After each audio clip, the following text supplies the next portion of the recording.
Assalamualaikum dan salam sejahtera. Nama saya Ala Husaini daripada kumpulan 9 semester 3. Saya akan menerangkan tentang penggunaan Padlet digital Padlet.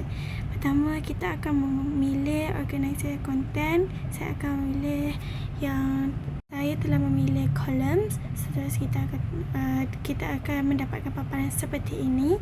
Jadi kita akan menukar tajuk untuk Padlet kita. Jadi saya akan tulis seni visual kerana saya nak buat unsur dan prinsip seni visual. Ya, seperti yang terdapat di bahagian kanan, kita boleh pilih format untuk Padlet kita untuk lagi menarik seperti mana yang kita ingin. Seterusnya, selepas dah siap, kita tekan done dan kita akan dalam ni kita akan tulis apa yang kita nak. Pertama saya akan tulis tentang unsur seni visual. Seterusnya tekan button done dan saya akan tekan tambah untuk meletakkan saya punya tajuk yang saya ingin sampaikan. Yang pertama saya akan dalam unsur seni visual ada 6, so saya akan tulis yang pertama adalah garisan. Seterusnya saya akan membuat sedikit huraian tentang garisan. Jadi macam yang dapat lihat, saya akan letak maksud dan jenis-jenis saja. Kita boleh tulis panjang lagi mengikut huraian yang kita ingin sampaikan.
Sampai saja sudah meletakkan huraian, kita boleh pilih gambar dan kita boleh di situ kita ada upload, kamera dan lain-lain dia.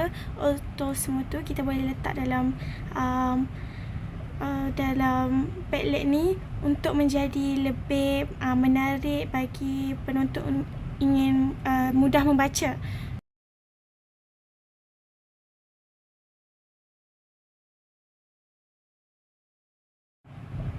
Selepas saja tu kita tekan butang upload, kita pilih gambar dan kita boleh membuat kemas kini sebelum publish. Selepas kita dah ni, kita publish. Lepas tu kita akan nampak yang dia dah letak dalam kita punya Padlet ni. Jadi untuk seterusnya kita boleh tekan tambah lagi dan tambah lagi untuk kita punya apa yang kita ingin letak dalam topik yang sama, tajuk yang sama seperti yang kita telah letak pada dia punya tajuk atas dia tu. So saya akan ulang benda yang sama.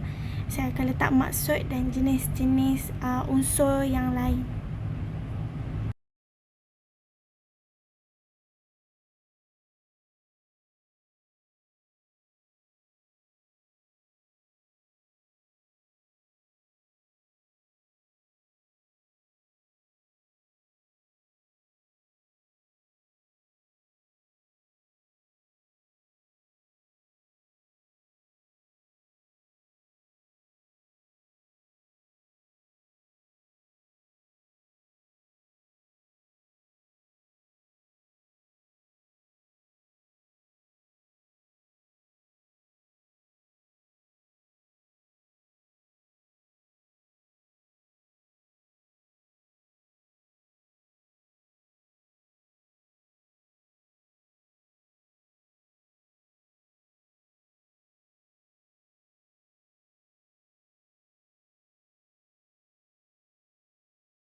So saya dah letak gambar di sini.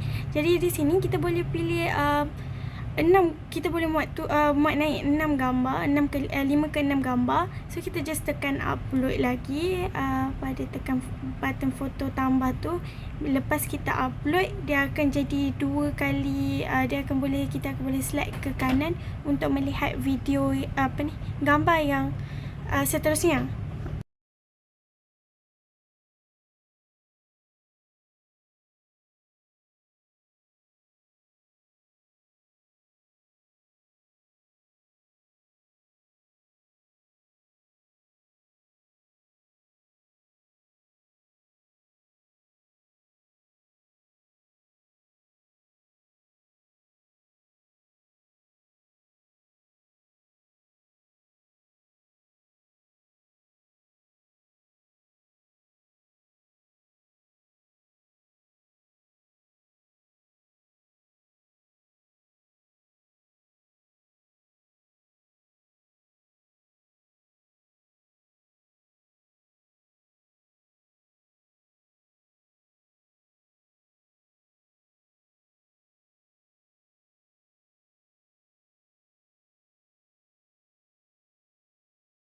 Selepas saja kita dah selesai untuk letak tajuk yang pertama, kita boleh add section.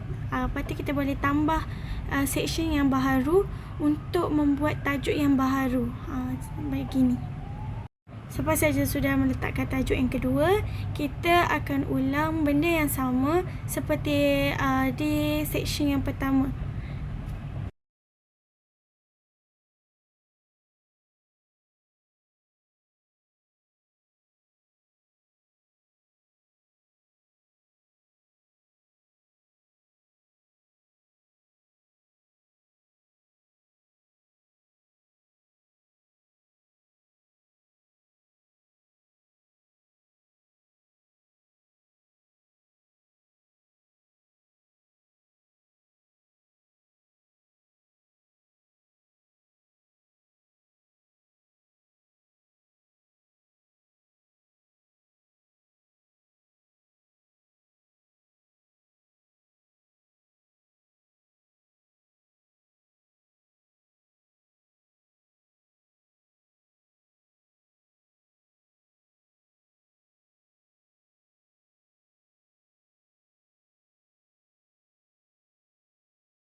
Selepas kita dah siap membuat semua yang kita ingin sampaikan, kita boleh mengemas kini yang kali yang terakhir sebelum kita kongsi kepada rakan-rakan kita ataupun murid-murid.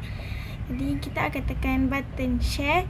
Seterusnya dia akan keluar paparan seperti ini dan kita boleh edit untuk komentar semua tu.